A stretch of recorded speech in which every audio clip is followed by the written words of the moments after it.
Hey, what's happening out there? Nothing. Get back to work. No, I can't record a voiceover with all this going on. Is that a riot? No, it's an experiment. Yeah, well, keep it quiet. I'm doing a roundup.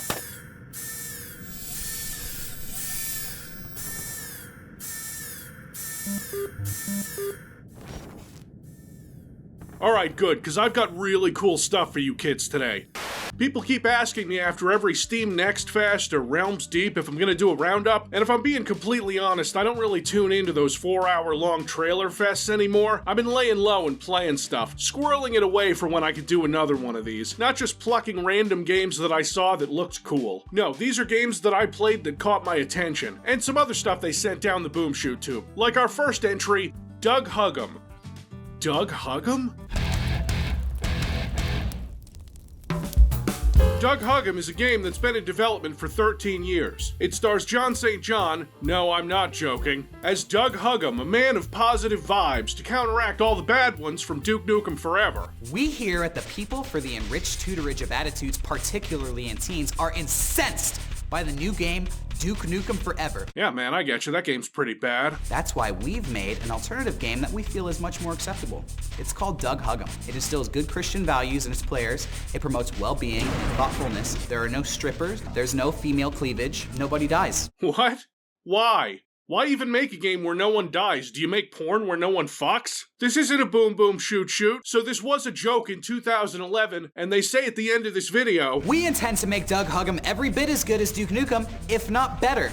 That's why you can expect Doug Huggem to be released in March 2024. So they actually delivered on this, 13 years later. Let's see how they did. Welcome to Doug Huggem. Your mission is to do good deeds and raise your positivity level as much as you can in 7 minutes. Are you a kind enough dude to reach 100% positivity? Can't imagine that I am. This is gonna be harder than Ultra Kill. I can't stop frowning. I think it's some kind of condition. Turn that frown upside down. Oh Christ, that's actually John St. John. Hey, that did the trick. It did not, I can see his face. Oh dear, if I could only cross this busy street. Typical boomers don't know how stuff works. Okay, I'll help.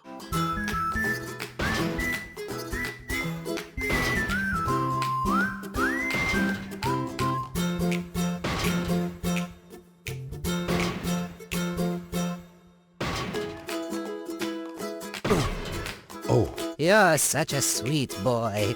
Now, why did I want to cross the street again? I've only got 7 minutes and I wasted so much of it trying to get this old woman across the street. Here, I'll do some recycling. Milk. It's a great source of calcium. Recycle, reduce, reuse. Oh, my aching back and knees, wrist, neck. Hey, kid, could you do me a solid and fetch me my meds? Oh, bullshit. Look, I'm completely against the idea of a game where you do good deeds and help old people, but this shit isn't even challenging, so I have to win. We're gonna do this fast. I'm gonna help the community. Everyone hates me because You rock. You know what? I do rock. Thanks, Doug Huggem. Help! My baby is lost! I must have left him somewhere again! Here, let me lend a hand. Oh yeah, right here in the dumpster. Sure, why not? Wow, I can't thank you enough! I'll name him in your honor! Haven't named the baby yet, just tossed it in the dumpster? Hey, yeah, I guess it's harder if you give it a name. Please, sir, may I have something to eat? No, get a job. I hear Mick and Ralph's is hiring. I am but a wee street urchin who desires a Sharing hot dog. is caring. Here you go, kid, a nice sidewalk hot dog. Sir, thank you so much, sir. I am in your debt and shall follow you to the ends of the earth, sir. Okay, time to help this old man finally. Hey, kid, could you do me a solid and fetch me my meds? I must have dropped them someplace around here. Hurry, I'm freaking dying here. You're a lifesaver. Yeah, now that's the stuff. I think I'm 0 for 2 on the elderly in this town. Man, I feel like dirt. Me and you, the perfect friendship. Thanks! I feel slightly better now, I guess. Doug, it is me, Jesus. You have a positivity level of over 90, so you can finally perceive me. I'm caught in a bear trap in front of Dr. Scrape's monastery. Can you lend me a hand, my child? Well, that's Jesus for you, always getting into situations like this. Thank you, Doug Huggem. You are now the kindest man on earth.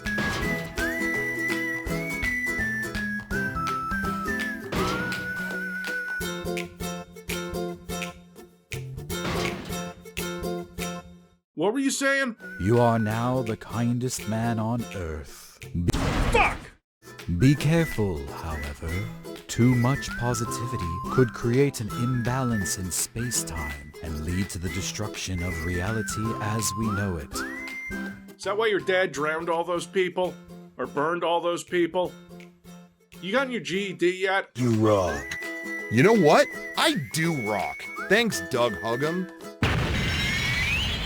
No, I think we're doing too much. You're such a sweet boy. Now, why did I want to cross the street again?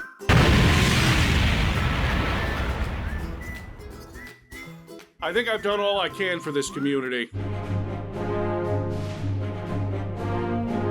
So you got Apogee, right, over here minding their own business, publishing stuff like Turbo Overkill and a handful of other charming little indie titles that aren't quite as bombastic as Johnny Turbo Chainsaw Dick. And one of those titles is Wizordum, in early access now, which I love. It looks simple. You're a wizard, you have spells, you have a staff. It's all pixely like we're sick of seeing, right? That retro aesthetic? It makes you think of something on the Wolfenstein engine, or even older, the medieval style of the Catacombs games. I'm sure this is a trick, because while you're limited to a flat plane and you can't jump, Wizordum does everything it can to make you forget that. It has verticality everywhere. The level design completely blew away any of my expectations of charming little indie magic FPS.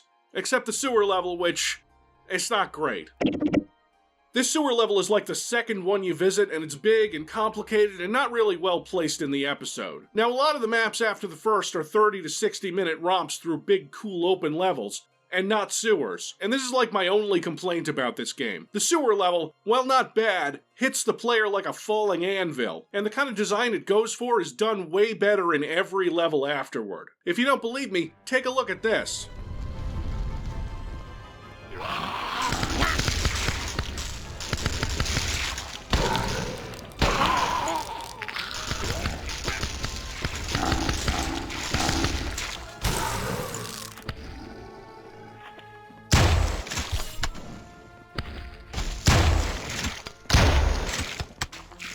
The music is cheesy in that old fantasy movie kind of way, and that fits with the visuals. The weapons and gunplay are reminiscent of Heretic in the way that you're still pretty much using guns that are functional. You throw fireballs, you have an ice staff, you have a mace for melee and a quick melee button for when you freeze enemies. Not that you actually need it, because you can also use magic.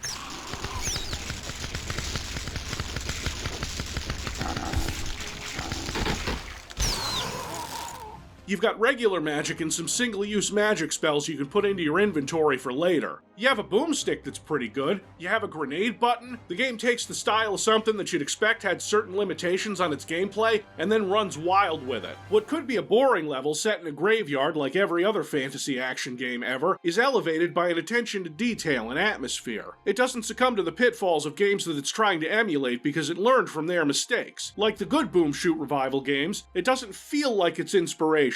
It doesn't feel like Heretic or Catacomb or Ultima Underworld. It feels like Wizordum. If you'll allow me to be nostalgic for a second, it feels like the kind of neat little indie game that Apogee used to publish back in the day like Crystal Caves or Secret Agent, except with a bit more blood. Little details matter. Finding the corpse of a wizard who didn't do as well as you and being able to search them for supplies, and when you freeze flying enemies they drop and shatter. I think that's from Duke 3D, actually. Doors that you enter stay ajar after you've gone through them so you can tell you've already been there. The ashes raining down from the sky in the burning town. Wizordum is everything I wanted when I saw screenshots of it. It's a thoughtfully designed game that understands the appeal of retro shooters down to the most subtle of details, and then adds welcome modern conventions and quality of life improvements perfectly. There's even a secret level I like so much I don't want to spoil it for the rest of you. But I must. Skip to the timecode on screen to avoid spoilers.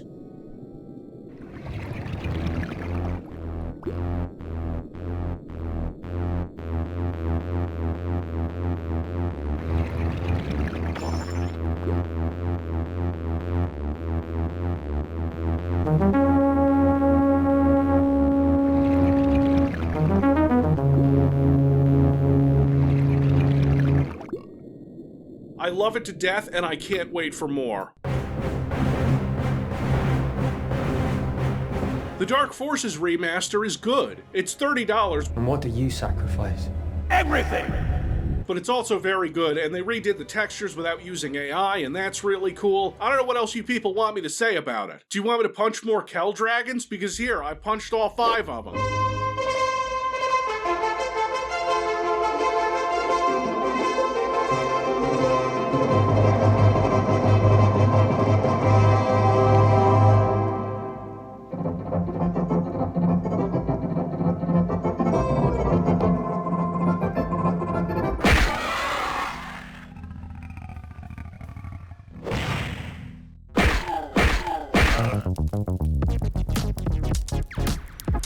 If you guys wanted your richly detailed sprite work all anime style and to move so fast that you can't even notice all the work that went into it, have I got a game for you. Like Pokemon in the 90s, it needs a photosensitivity warning. In the future, men and internet merge into a new being. Humans need dopamine every 10 seconds or else they die. I hear that. The world is now ruled by super rich AI robots called robillionaires. Those who dare to live every 10 seconds of life to kill those robots are called moderators. Alright, so anyway, you're Mullet Mad Jack and you're driving around in your sports car and you enter the game to do live streaming so you can win a nice pair of shoes. And I want those shoes, and I don't even particularly like high tops, but look at those. Today's mission, to rescue the influencer princess from the robot scum. She's got 2 billion followers, you know! How many followers do I need before I get this kind of treatment? Luckily, she's right in front of us on this endless straight highway. Will you look at this sick-ass animation? This looks like an anime on VHS that my parents wouldn't let me watch, and they'd let me do anything. If you can't handle sensory overload, I think you should skip to the next chapter of the video, because that's all you're gonna get from here on out. Mullet Mad Jack is, well, madness. I play it, and everything is so fast that I'm relying on muscle memory to carry me through. My brain can't keep up with it, but it's damn fun. This game moves so fast that I'm just gonna take you through one stage of it to give you an idea of what you're in for. Congratulations! The only place where success comes before work is in the dictionary. You'll start each stage by picking an upgrade, and in the moment, what do you think I picked? Of course it was the shotgun. Thank you!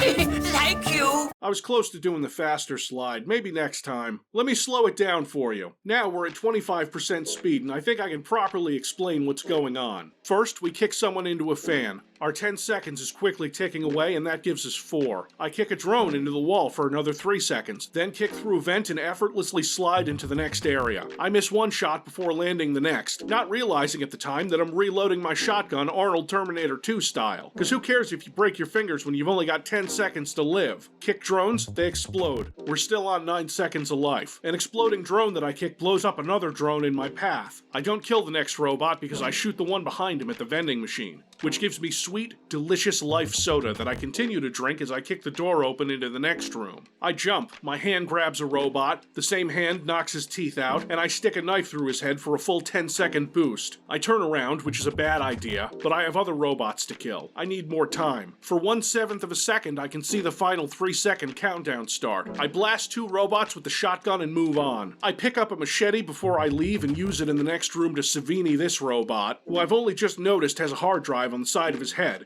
Should have switched to a solid state. Another 10 seconds. I dash into the next room and fire a shotgun blast in the general direction of another robot, instead hitting 2 fire extinguishers that explode. One final guard stands in my way and is crudely and rather boringly dispatched with shotgun. Total stage time, 28.2 seconds.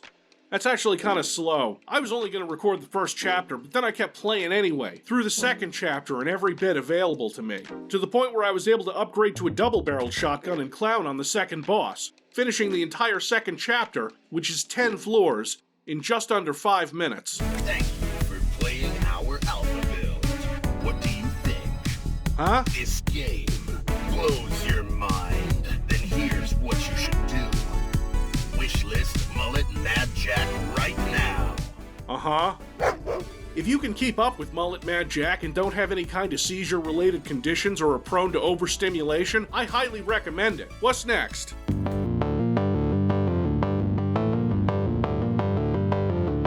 KVLT which I will pronounce like Cult, I guess. Cult is a kind of horror-themed shooter from Evil Guinea Pig. Sometimes when I do roundups, I play a bunch of demos, and some of them just don't make the cut. Some of them aren't ready. A while ago, I played one of Cult's old demos, and that was the case. Absolutely hated it. At the time, it was barely a proof of concept, so I saw the demo was at Update 9, which made me wonder, hey, maybe this game is better than that time I played it before.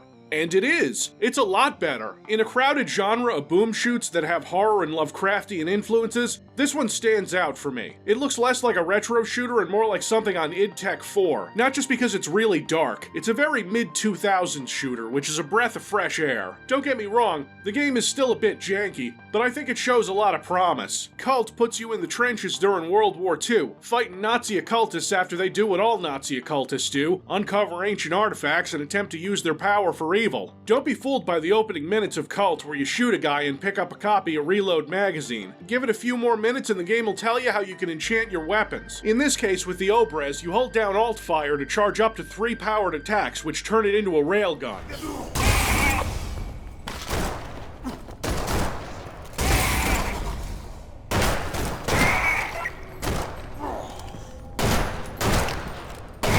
If a game wanted me to get on board, giving me a railgun from the start certainly helps. The gun, when not powered up, is still devastating. Being able to 2-hit weaker enemies or headshot, charging it up like the Mega Buster when I've got nothing else to do, opening up every encounter with a railgun shot, and you'd think that would make the game too easy. Ha! Like, player movement and gunplay was better than the old demo, and the sound design is actually amazing most of the time. All the core parts of the design approaching being great. I ran into a bit of a wall with a difficulty spike about 5 minutes in because the game does not want to hold your hand in combat, and damage feedback isn't great. So when I entered this area and got murdered real quick, I knew I had to be prepared with my railgun shots. But that's all just part of the game. You're a glass cannon, and that's where the game's tension comes from. You know, aside from all the spooky shit happening. You've got a couple of powers, one to reveal invisible platforms and one to act as a shield from oncoming attacks. And you need to learn how both work real fucking quick. As dark as this game is, they seem to have worked hard to make enemies readable from far away. Since you have a railgun from the start, enemies will be placed in hard to reach areas that you'll have to snipe. Your weapons are thankfully still accurate enough to hit them. A long ladder leads you out of the caves,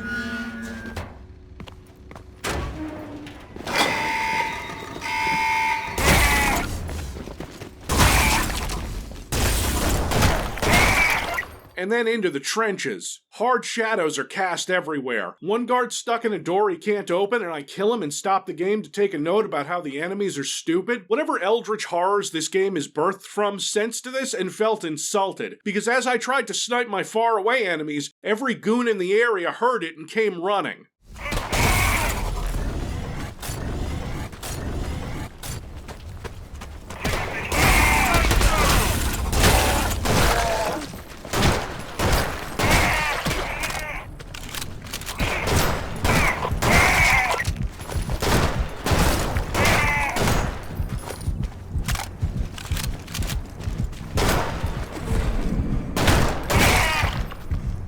I found myself on the edge of death a lot in Cult because I underestimated the AI's pathfinding ability, which is really, really good. And there are moments where you'll have to gun down hordes of zombies running at you, and others where the heavily armored soldiers will break through and then you're screwed, even with the game's ludicrously powerful shotgun.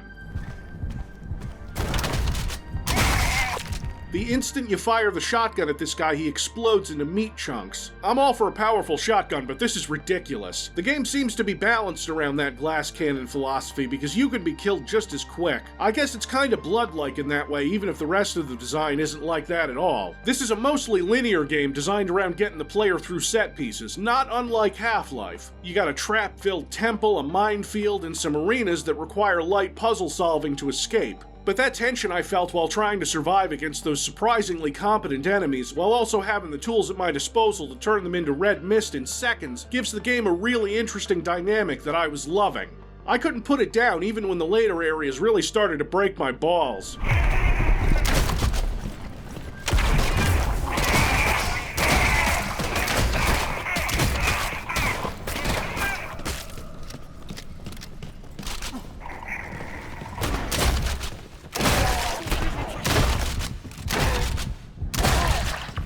This game's a little janky and has some basic issues you'd expect from early access, like this here, but it's shaping up to be a really cool and intense horror action game. I can easily recommend trying out the demo to see if you like it. And I went through this whole thing without mentioning Necrovision once.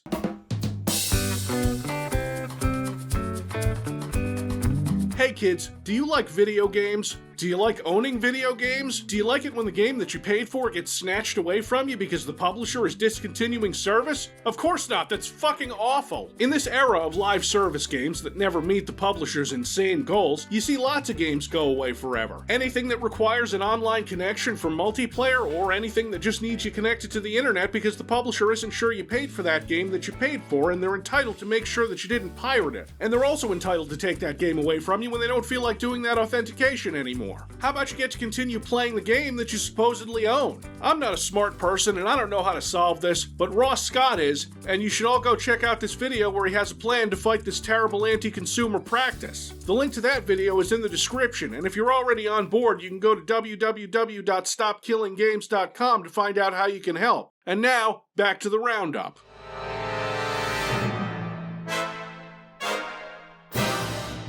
I feel like Bears in Space is going to be a divisive one. It's a comedy game, and I like most of the jokes, but comedy is subjective. I think I need to show a clip of this game's jokes as an example because you might hate it. I don't know, maybe you hate fun. I was going to talk about the demo, but then, before I knew it, the full game was out. So that's what I've got here. The best way I can describe Bears in Space is that it's a shooter with fairly modern sensibilities. New Doom-style run, dash, jump, air dash kind of thing, with the spirit of a cracked-out early 2000s PS2 mascot platformer, complete with tons of collectibles. If you want to know if you're going to enjoy the comedy in this game, just imagine you're playing any other shooter for a second, except this one has secrets, and those secrets are bits that the developers are really committed to. Dickbot, you're here! There's a murderer on the loose and we need your help to identify them. Go talk to the lieutenant, he'll explain more. As for me, I just retired. Good luck, rookie! We're gonna miss him. They only manufacture bots like him every 3 minutes. Anyway, this should be a simple one. We got a killer on the loose and there's a slim chance it's one of these 5 bots. Now, for context, you are a human who has been attached to a hyper-intelligent bear, and you've been fighting these robots this whole time. So the idea that you'd even care that there was a robot serial killer on the loose, or that the robots would die, or that there's a robot police department... You sure about that, Rook? This decision will change a bot's life. You heard the bear, fellas. Time to process this lot. One thing's for sure. If the killer was one of those guys, his days of murdering is over. Okay, you know what? There's better examples, because little diversions like this are scattered throughout the game. You've got weak and strong robots who are all pretty easy to tell apart, but the thing that always makes me smile is the feedback you get from killing the robots, because it's as gruesome as you'd see in any shooter, except recontextualized for robots. They don't have blood, they have oil, and that oil just explodes everywhere. If this weren't oil, it would be nauseating how much of it there is. And the weapons are generally stock FPS guns with a ray punk coat of paint. They're all very pew-pew and surprisingly effective. You can get headshots on these robots. I don't get paid for this. You can blow them apart with a boomstick.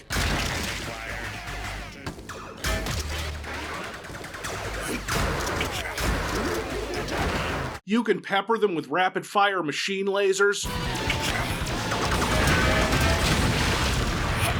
And it all has a very similar construction to your typical shooter. The feedback when shooting robots is this metallic clanging sound that I find really satisfying. And then sometimes the game is bullet hell. I never get the impression that the game sacrifices good gameplay for the sake of comedy. And so you're shooting robots and then suddenly playing on their team in a cubic basketball game. You're funneled through combat arenas that are broken up by shops and hallways and bits, and the bits are usually pretty good. Special mention has to go to...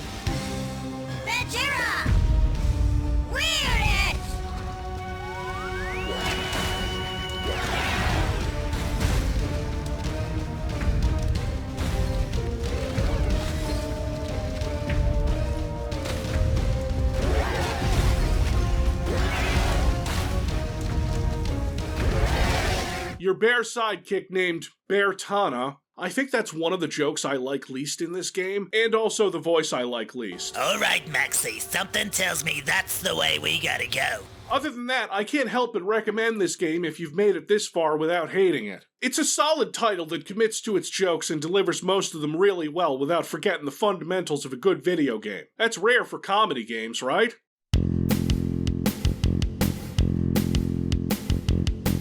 The most Duke Nukem 3D game in this roundup is The Last Exterminator. Hi, you've reached the voicemail of If you're not here to ruin my vacation, leave a message after the beep. How the hell do I turn this thing off? I wouldn't normally compare a game so heavily to Duke Nukem 3D, but look at the trailer.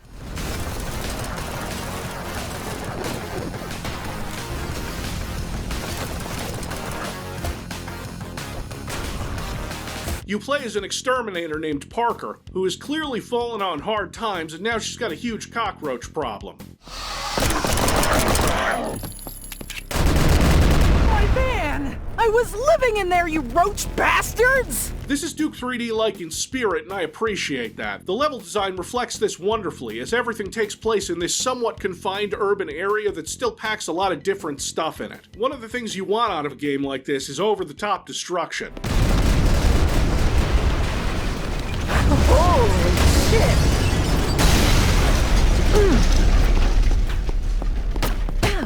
In this short demo level, you visit a bar, a hotel, an office building, a fast food place, and that building that got knocked down before, and what's probably the most impressive part. The main enemies, two variations on a cockroach trooper and one that acts like one of those running pig cops from Duke Nukem Forever, are well made and animated. This all captures the spirit of Duke 3D really well, while adding some of those late 90s, early 2000s kind of pixely, semi-realistic world details you'd see in that era. Not everything can stay in 2D, kids, and it's an improvement and refinement of that stuff. With a million cool little secrets, and also just like half the phones in the game connect to Gianni. Hello, is this the Exterminator? Am I bugging you?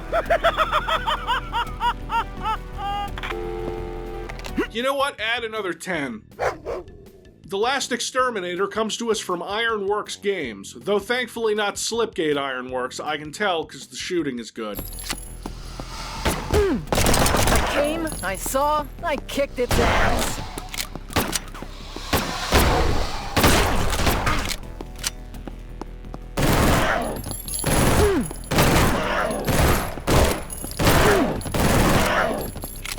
You get a pistol, shotgun, Uzi, Mac 10, Mac 11, whatever the fuck, and also an explosive disc.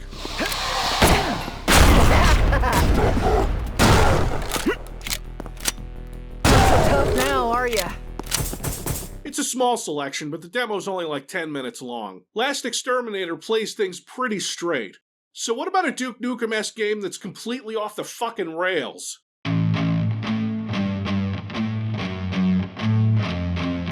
Brutal John is... he's the one in the middle, not the dog or the lady. Son of a bitch, fucking Brutal John. I give order to destroy Brutal John. Luzillion, the evil mutant, has captured the world using crypto mining technologies. He is the main mining boss of the universe. Those who control crypto mining control the world. And only one man can stop it. Time to destroy this piece of shit. Motherfuckers got me! Shit, I'm falling! My apologies to the crypto bros in my audience. I don't mean to be showing something so offensive to your people. There's going to be a lot of violence toward crypto mining rigs. You can get a count at the top left of the screen. If that's a minigun, I wanna see how Maxigun looks like. That's almost a Serious Sam line, which is definitely intentional. Cool minigun, though.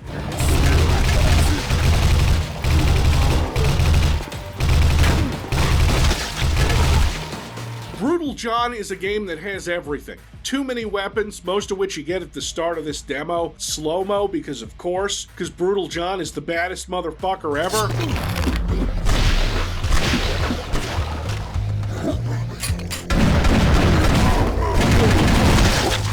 a train level. Hey, this train is so strange. A sewer. Gianni, it has Gianni. Incredibly over-the-top feedback when you shoot or kill enemies. No, my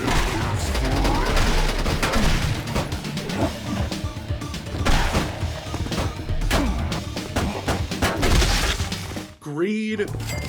I like money. Riveting dialogue from well-developed characters.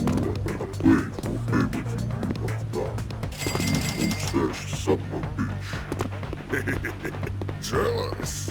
You'll never grow a mustache like that. You know why? Why?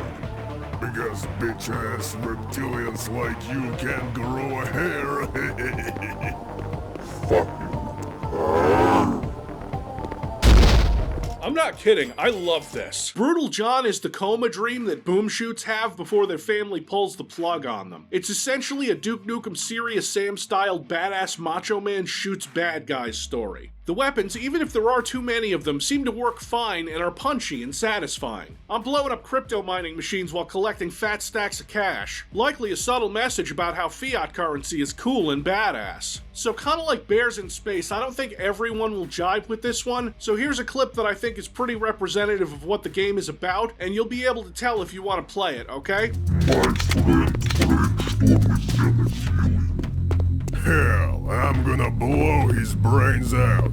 And when you defeat that boss, right, it shows you sitting in a theater watching the intro of the demo again being narrated by Gianni with an anthropomorphic dog thing over here smoking a cigar, and that indicates to me that this is a New Blood game.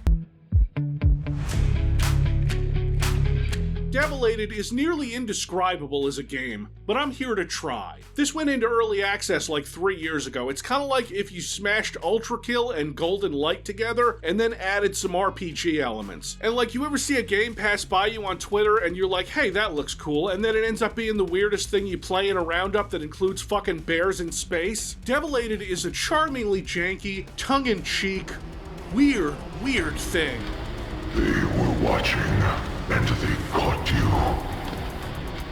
Trapped and tortured, half beaten to death, you were thrown into this degenerate hellhole. Baltimore? The air is heavy with the stench of corpses. Yeah, that's Baltimore. This is how the game starts.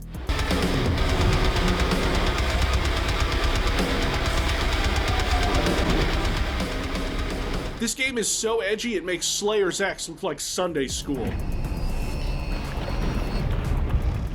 What? Katie, you have that Futurama clip on deck? That just raises further questions! Thank you, Katie. Now, I don't have one of the many melee weapons yet, but I do have a kick, and the kick...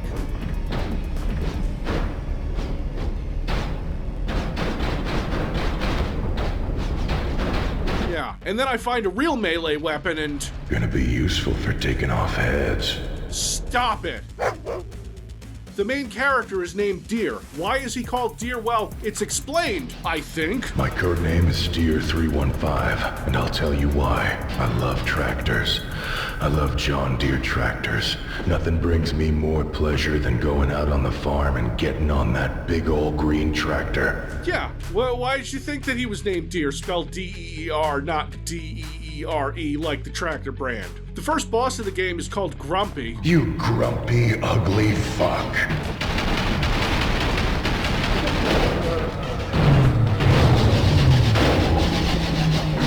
Climb down out of my ass, honey. Yeah, this game has slow-mo, too. Also, you take Grumpy's head, and it's a weapon. Dead or alive, you're coming with... No, I guess you're just dead. Okay, so, basic gameplay loop is shooting and slashing your way through the enemies, some of which you can pick up and jib for extra health, and others you can jib for extra ammo. Your weapons all degrade, and you can pick up different ones lying around, or buy more, or pick one up and then buy another so you can dual wield. And then I got an MP40, but it shoots hate, as a Nazi weapon probably would. But no, I mean it shoots the word hate as a projectile. And sometimes the one-liners, they just happen, there's no trigger for them. Kiss my ass. The game has other one-liners, but in text and for movies, and just whenever you're attacking enemies, they pop up like here it says joint on my ass and out of my territory. That's bait. Murders and executions. This thing feels jank and like a parody, but I can't make sense of the things that aren't a joke. I am completely lost on how to even address this. I was enjoying it plenty and I couldn't put it down, and I can't explain why, and that terrifies me. What does that say about me as a person? This game is fucking unhinged. And later you get an ability that lets you press E to murder weak enemies and if you like what you see, you can get Devilated for 1 1/3 perilous warps. This game is making fun of everything I love. 4 stars. Huh. Everything seems quiet now. Did you put that riot down? I bet you did. It must have been really, really bloody. No. We discussed things.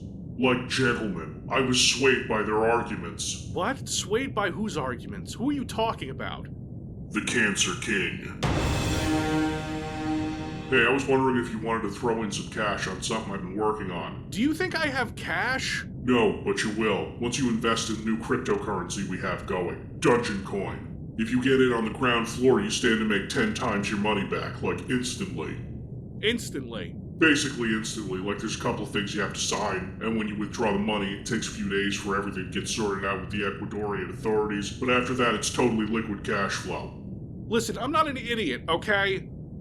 What's the exchange rate for cigarettes?